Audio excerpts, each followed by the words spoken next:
ശ്രീ ഗുരുഭ്യോ നമ. ജ്യോതിഷ തീർത്ഥം ചാനലിലേക്ക് സ്വാഗതം. 2026 ഫെബ്രുവരി അവസാന പകുതിയിൽ വൃശ്ചികക്കൂറുകാർ അനുഭവിക്കാൻ ഇടയുള്ള ഗുണദോഷ ഫലങ്ങൾ എങ്ങനെയെന്ന് പരിശോധിക്കാം. വിശാഖം അവസാന കാല, അനിഴം, തൃക്കേട്ട എന്നീ നക്ഷത്രങ്ങളാണ് വൃശ്ചികക്കൂറിൽ ഉൾപ്പെടുന്നത്. ഈ കൂറുകളുടെ 4-ാം ഭാവത്തിലാണ് സൂര്യൻ സ്ഥിതി ചെയ്യുന്നത്. 4-ാം ഭാവത്തിൽ സ്ഥിതി ചെയ്യുന്ന സൂര്യൻ എല്ലാ കാര്യങ്ങളിലും ചില തടസ്സങ്ങളൊക്കെ ഉണ്ടാക്കുന്നതാണ്.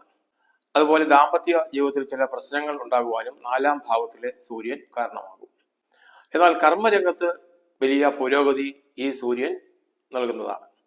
കർമ്മരംഗത്ത് അനുഭവിച്ചു വന്നിരുന്ന ബുദ്ധിമുട്ടുകളെല്ലാം ഇല്ലാതാകും.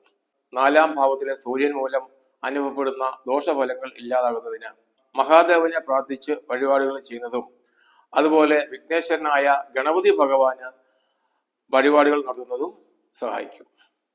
ഈ കൂറുകാർക്ക് ചൊവ്വ സ്ഥിതി ചെയ്യുന്നത് 23-ാം തീയതി വരെ 3-ാം ഭാവത്തിലാണ്. 3-ാം ഭാവത്തിലെ ചൊവ്വ അതിബലവാനാണ്.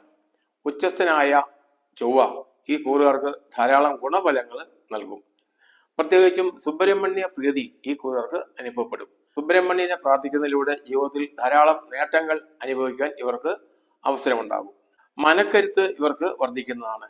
ഏത് തീരുമാനവും എടുക്കുവാനും ആ തീരുമാനം നടപ്പിലാക്കി വിജയിപ്പിക്കുവാനും ഇവർക്ക് കഴിയും. ആത്മവീര്യം ഇവർക്ക് കൈവരും. പ്രതിസന്ധികളെ തരണം ചെയ്ത് നേട്ടം ഉണ്ടാക്കുവാൻ ഇവർക്ക് സാധിക്കുന്നതാണ്. ജോലിയിൽ വലിയ ഉയർച്ച ഇവർക്ക് പ്രതീക്ഷിക്കാം. അതുപോലെ ഭൂമി സംബന്ധമായ ലാഭവും പ്രതീക്ഷിക്കാം. ഭൂമി വാങ്ങുവാൻ ആഗ്രഹിക്കുന്നവർക്ക് അത് സാധിക്കുന്നതാണ്. അതുപോലെ ഭൂമിയുടെ ക്രയവിക്രയം മൂലം സാമ്പത്തികമായ നേട്ടം ഉണ്ടാക്കുവാനും ഈ കൂറുകാർക്ക് സാധിക്കും. എന്നാൽ 23-ാം തീയതിക്ക് ശേഷം 4-ാം ഭാവത്തിൽ സ്ഥിതി ചെയ്യുന്ന ചൊവ്വ ഇവർക്ക് അനുകൂലമല്ല. ദുർജന സംസർഗം മൂലം ദുരിതങ്ങൾ ഉണ്ടാകാതെ ശ്രദ്ധിക്കണം. സജ്ജനങ്ങളുമായിട്ട് മാത്രമായിരിക്കണം ബിസിനസ് പങ്കാളിത്തവും അതുപോലെ സാമ്പത്തിക ഇടപാടുകളും നടത്തേണ്ടത്. അല്ലാത്ത പക്ഷം വലിയ പരാജയം വന്നു ചേരും. അതുപോലെ കുടുംബത്തിൽ അസ്വസ്ഥതകൾ ഉണ്ടാകാതെ ഇരിക്കുവാനും ശ്രദ്ധിക്കണം. പരസ്പര ധാരണയും വിശ്വാസവും വെച്ചു പുലർത്തുന്നത് ഉത്തമമായിരിക്കും. വാഹനം ഉപയോഗിക്കുമ്പോൾ വളരെ ശ്രദ്ധ കൊടുക്കേണ്ടതാണ്. വാഹനത്തിന്റെ ക്രയവിക്രയം നടത്താതിരിക്കുന്നതായിരിക്കും മെച്ചം. ഭദ്രകാളിക്ക് പ്രീതികരമായ വഴിപാടുകൾ നടത്തി ചൊവ്വയുടെ 4-ാം ഭാവസ്ഥിതി മൂലമുള്ള ദോഷങ്ങൾ ഇല്ലാതാക്കാം. ബുധൻ ഇവർക്ക് 4-ാം ഭാവത്തിലാണ് സ്ഥിതി ചെയ്യുന്നത്. ബന്ധുക്കൾക്കും സുഹൃത്തുക്കൾക്കും വലിയ അഭിവൃദ്ധി അനുഭവപ്പെടും. കുടുംബത്തിൽ പൊതുവെ ഐശ്വര്യം വർദ്ധിക്കുന്നതാണ്. വ്യവഹാരങ്ങളിലൊക്കെ വിജയം അനുഭവപ്പെടും. കുടുംബസ്വത്ത് ലഭിക്കാനുള്ളവർക്ക് അത് അനുഭവത്തിൽ വരും. വിദ്യാർത്ഥികളെ സംബന്ധിച്ച് പഠനകാര്യത്തിൽ വലിയ ഉയർച്ച അനുഭവപ്പെടും. വിദ്യാഭ്യാസത്തിന് അനുകൂലമായ സമയമാണ്. വിദ്യാകാര്യനായ ബുധന്റെ 4-ാം ഭാവസ്ഥിതി മൂലം ഉദ്ദേശിക്കുന്ന രീതിയിലുള്ള വിദ്യാവിനോദങ്ങളൊക്കെ ഇവർക്ക് അനുഭവപ്പെടും. 8-ാം ഭാവത്തിൽ സ്ഥിതി ചെയ്യുന്ന വ്യാഴം അത്ര അനുകൂലമല്ല. രോഗദുരിതങ്ങളും യാത്ര മൂലമുള്ള അലച്ചിലുകളൊക്കെ അനുഭവപ്പെടാൻ സാധ്യതയുണ്ട്. മഹാവിഷ്ണുവിനെ പ്രാർത്ഥിച്ച് വഴിപാടുകൾ നടത്തുന്നത് വ്യാഴത്തിന്റെ ദോഷഫലങ്ങൾ ഇല്ലാതാക്കുവാൻ സഹായിക്കും. ശുക്രൻ ഇവർക്ക് 4-ാം ഭാവത്തിലാണ് സ്ഥിതി ചെയ്യുന്നത്. എല്ലാവിധ നേട്ടങ്ങളും ഈ ശുക്രൻ ഇവർക്ക് നൽകുന്നതാണ്. കുടുംബത്തിൽ വലിയ അഭിവൃദ്ധി ഉണ്ടാകും. ധനപരമായ നേട്ടം 4-ാം ഭാവത്തിലെ ശുക്രൻ ഇവർക്ക് നൽകുന്നതാണ്. വീട്, സ്ഥലം, വാഹനം ഒക്കെ വാങ്ങാൻ ആഗ്രഹിക്കുന്നവർക്ക് അത് സാധിക്കും. ബിസിനസ്സിൽ വലിയ പുരോഗതി കൈവരും.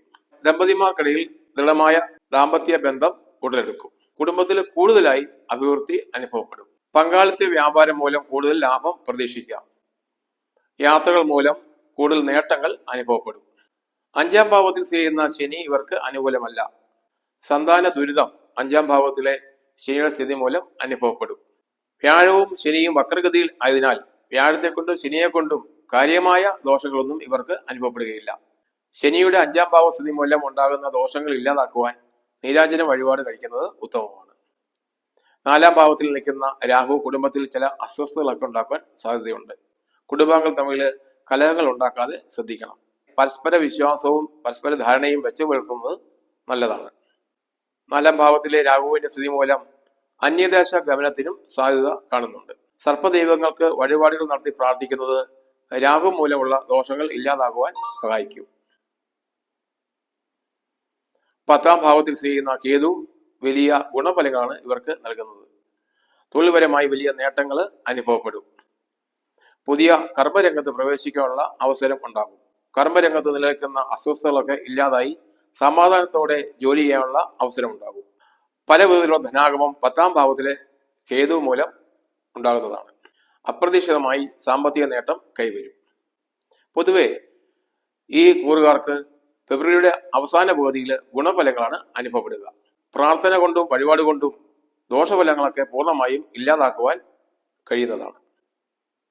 ഈ കൂറുകാർക്ക് ഫെബ്രുവരി അവസാന പകുതിയിൽ കൂടുതൽ ഗുണഫലങ്ങൾ അനുഭവിക്കാൻ ഇടവരട്ടെ എന്ന് ആശംസിക്കുന്നു.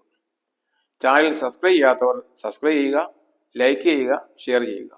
ഓൺലൈൻ കൺസൾട്ടേഷനായി എൻ്റെ വാട്സാപ്പ് നമ്പറുമായി ബന്ധപ്പെടുക.